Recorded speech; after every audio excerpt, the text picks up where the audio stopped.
Bienvenue dans cette nouvelle édition du QG News. Voici les titres de l'actualité.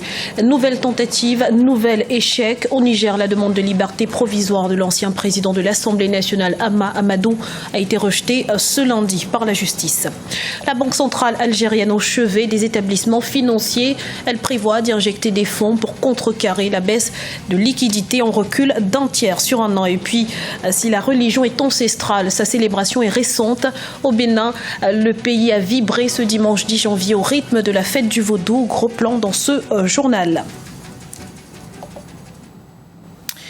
Hama Amadou reste en prison. Le juge de la Cour d'appel a rejeté ce lundi 11 janvier la demande de mise en liberté provisoire de l'ancien président de l'Assemblée nationale nigérienne, et ce pour la deuxième fois. Les détails avec Zahra Mohamed Mouchou.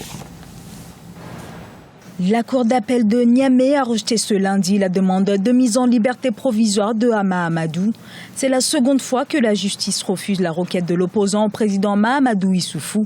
Hama Amadou est accusé d'être impliqué dans une affaire de trafic de bébés avec le Nigeria. Il clame son innocence. Le délibéré des juges a surpris les membres du mouvement démocratique nigérien.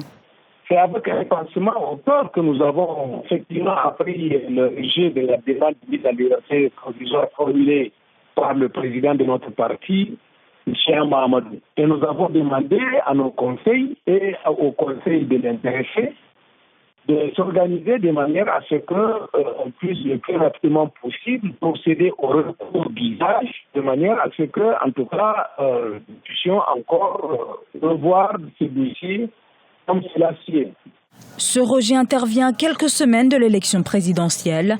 La candidature de Hama Amadou a été acceptée par la Cour constitutionnelle. Pour les membres du MODEN, il s'agit d'un procès destiné à écarter Hama Amadou de la présidentielle. Ils montrent aussitôt leur détermination à faire élire leur candidat le 21 février.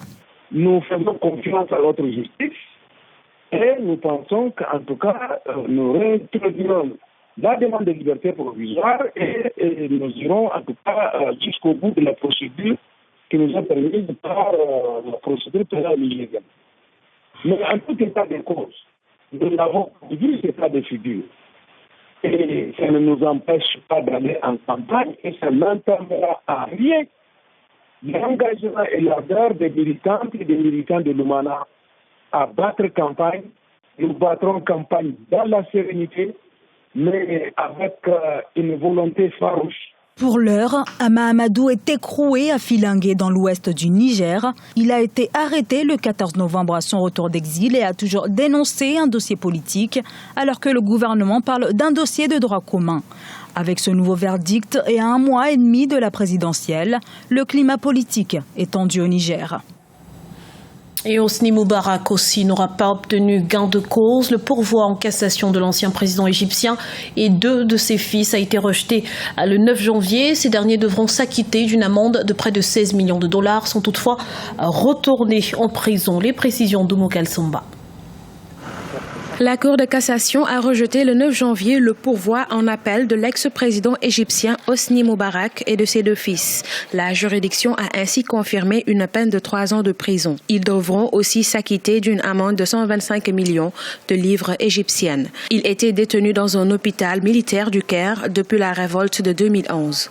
Hosni Moubarak est jugé pour complicité dans le meurtre de centaines de manifestants lors du soulèvement. Cette décision de la Cour de cassation a suscité la réaction de l'association du barreau égyptien. L'importance de ce jugement signifie que les institutions concernées ont des arguments solides pour poursuivre Moubarak et ses fils. Actuellement, l'État est en mesure de récupérer tous leurs biens et les restituer au trésor public. Le pays en a besoin. Hosni Moubarak et ses fils sont privés de droits politiques. Je pense que c'est une sage décision. L'affaire Hosni Moubarak continue d'alimenter les débats. Si certains pensent que la sentence est méritée, d'autres estiment qu'elle est arbitraire, car au mois d'octobre, la justice avait ordonné la remise en liberté des 2 fils. Le jugement n'a pas de sens, car il a déjà purgé sa peine. Je pense que la décision de la Cour de cassation est trop sévère et la somme demandée en guise d'amende est aussi trop élevée. Une partie de l'amende, 21 millions de livres égyptiennes, sera restituée au trésor public. D'ailleurs, ses fils ont déjà payé 104 millions de livres égyptiennes pendant la période du procès. C'est une première depuis 2001 en Algérie. La Banque centrale prévoit d'injecter des liquidités dans les banques. Il faut dire que les ressources des établissements de crédit se sont contractées en 2015 en raison notamment de la forte baisse des dépôts du secteur des hydrocarbures. Explication avec Birama Saonera. En Algérie, la Banque centrale compte injecter dans l'économie des liquidités à partir de février 2016. Objectif, refinancer les banques commerciales du pays. Une première depuis 2001. La mesure vise à faire face à la baisse des liquidités des banques et des établissements financiers. En 2015, les ressources des établissements de crédit se sont contractées après un excédent enregistré durant plusieurs années. Pour les observateurs, cette situation est favorisée par la baisse des cours du pétrole sur le marché international. Il y a eu une baisse drastique des liquidités, notamment en 2015, en raison de la baisse des prix du baril de pétrole. Les entreprises qui sont actives dans le secteur des hydrocarbures, ce secteur même qui représente environ la moitié du PIB de l'Algérie, ces entreprises-là ont bien entendu réduit leur apport dans les banques, parce qu'elles ont été marquées par cette baisse des cours du baril du pétrole, et donc les recettes ont été divisées par deux. En fin septembre 2015, les liquidités globales des banques algériennes se sont en effet établies à 1828 milliards de dinars contre 2730,88 milliards de dinars à la même période en 2014. Plusieurs facteurs expliquent cette détérioration des liquidités des banques. Cette baisse, elle s'explique par cette conjoncture qui est difficile en ce moment pour l'Algérie. Et si rien n'est fait, si la mobilisation de l'épargne n'est pas effective dans les banques, par exemple l'épargne des Algériens, les banques vont se trouver dans une situation délicate. Parce que si d'un côté, elles n'ont pas les liquidités nécessaires et que le secteur public a davantage recours à ces banques-là, elles vont se trouver dans une situation un peu difficile de trésorerie. En Algérie, le financement du secteur public a connu une baisse compensée en partie par la résilience des opérateurs privés. En revanche, le montant des crédits contractés par le secteur privé est en hausse. En fin septembre 2015, il était évalué à 3 058 milliards de dinars contre 2 717 milliards de dinars à fin décembre 2014. Par ailleurs, une opération d'audit des banques serait lancée prochainement dans le pays afin d'évaluer leur résilience et leur capacité à faire face aux chocs externes. Culture à présent, le peuple béninois célébrait ce dimanche 10 janvier les divinités ancestrales.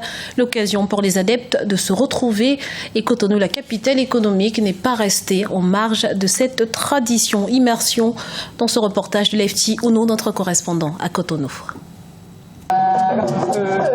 Les religions endogènes du Bénin étaient à l'honneur dimanche 10 janvier 2016 à Cotonou, la capitale économique.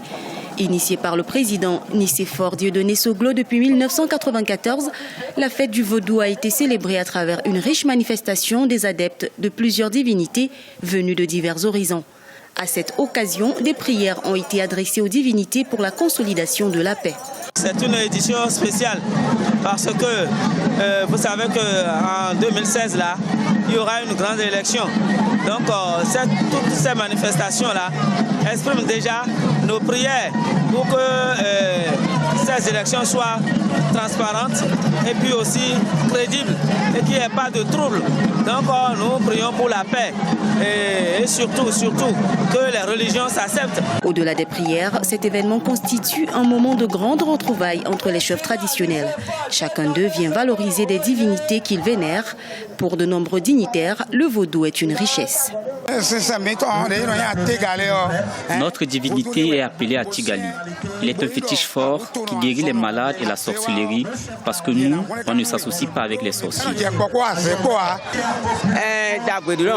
C'est une richesse ancestrale qui nous a été léguée. Il protège les familles et la nation.